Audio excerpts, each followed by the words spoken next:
Tambua watu wenye matatizo ya akili. Afya ya akili. Tambua watu wenye matatizo ya akili. Afya ya akili. Vigezo 10 ambavyo nitakuelekeza juu ya watu wenye matatizo ya akili. Vigezo 10 vya kujua watu wenye matatizo ya akili. Namba 1, kulazimisha anachokitaka na kupenda kula vizuri. Namba 1, kulazimisha anachokitaka, analazimisha anachokitaka na kupenda kula vizuri. 2, hana utulivu, mtu wa haraka haraka. 2, hana utulivu, mtu wa haraka haraka. 3, hupoteza kumbukumbu, mtu wa kusahau. 3, hupoteza kumbukumbu, mtu wa kusahau. 4, kupiga kelele, kulia, kucheka humfanya kutoa msongo wa mawazo.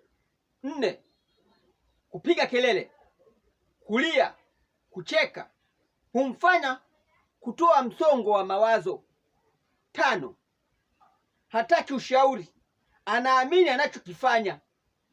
5, hataki ushauri, anaamini anachokifanya.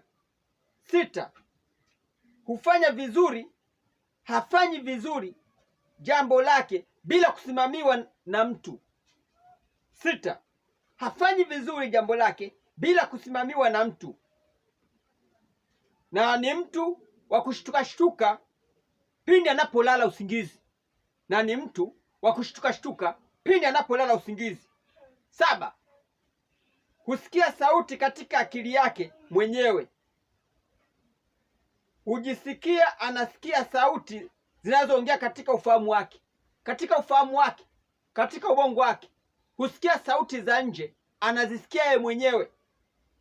8, hajipendi, hawezi kuwa msafi bila kumsimamia.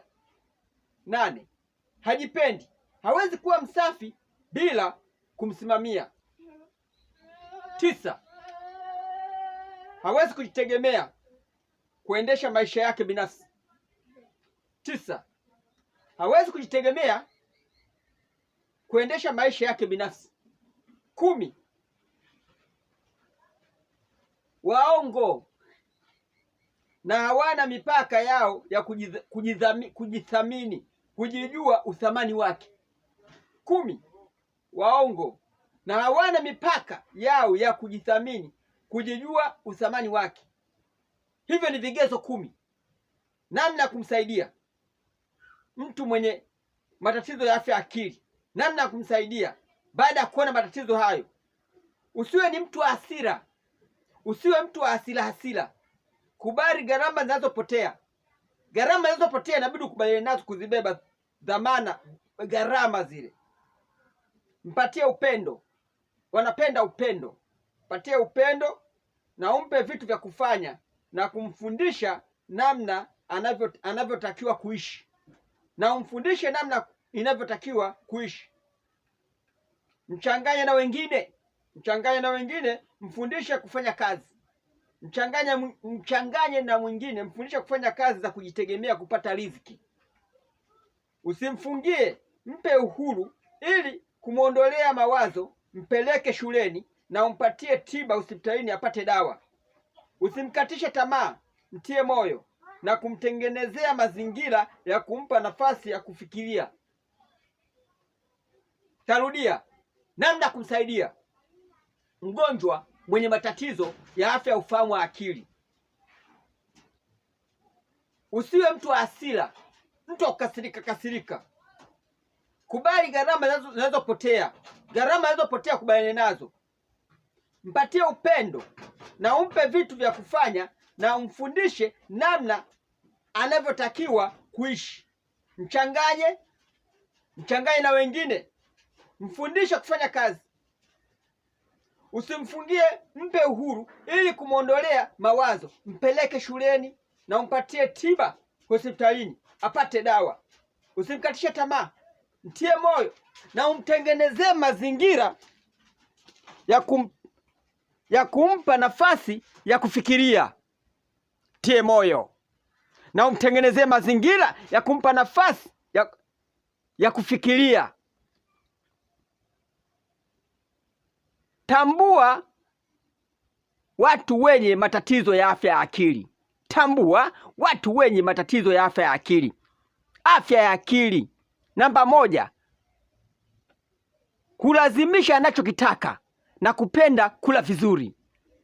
Hiyo ni namba 1. Kwa hiyo unaoandika, kwa hiyo ambao una rekodi, kwa hiyo ambao ulodi, ulazimisha anachokitaka na hupenda kula vizuri.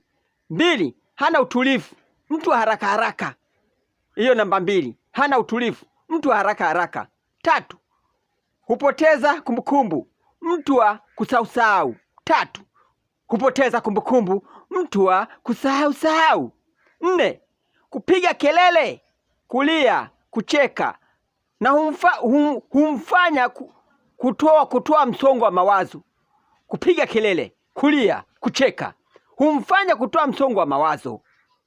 5, hataki ushauri, anaamini anachokifanya. 5, hataki ushauri, anaamini anachokifanya. 6, hafanyi vizuri jambo lake bila kusimamiwa na mtu. 6, hafanyi vizuri jambo lake bila kusimamiwa na mtu, na ni mtu wa kushtuka anapokuwa amelala usingizi. Anapokuwa amelala usingizi. 7, husikia sauti katika akili yake mwenyewe. Anasikia sauti zinazoongea katika ufahamu wake, katika akili yake. Anasikia sauti za nje zinaongea. 8, hajipendi, hawezi kuwa msafi bila kumsimamia. 8, hajipendi, hawezi kuwa msafi bila kumsimamia. 9, hawezi kujitegemea kuendesha maisha yake binafsi. 9, hawezi kujitegemea kuendesha maisha yake binafsi. 10, waongo na hawana mipaka yao ya kujithamini, yaani kujithamini mwili wake, kujithamini kama yeye ana thamani, kujijua uthamani wake. 10, waongo na hawana mipaka ya kujithamini, kuthamini mwili wake, mwili wake, hajijui uthamani wake. Hivyo ni vipengele 10. Namna kumsaidia: usiwe mtu wa hasira, kubali gharama zinazopotea, mpatie upendo na umpe vitu vya kufanya, na umfundishe namna anavyotakiwa kuishi. Mchanganye na wengine, mfundishe kufanya kazi, usimfungie, mpe uhuru ili kumwondolea mawazo. Mpeleke shuleni na umpatie tiba hospitalini apate dawa. Usimkatishe tamaa, mtie moyo na mtengenezee mazingira ya kumpa nafasi ya kufikiria.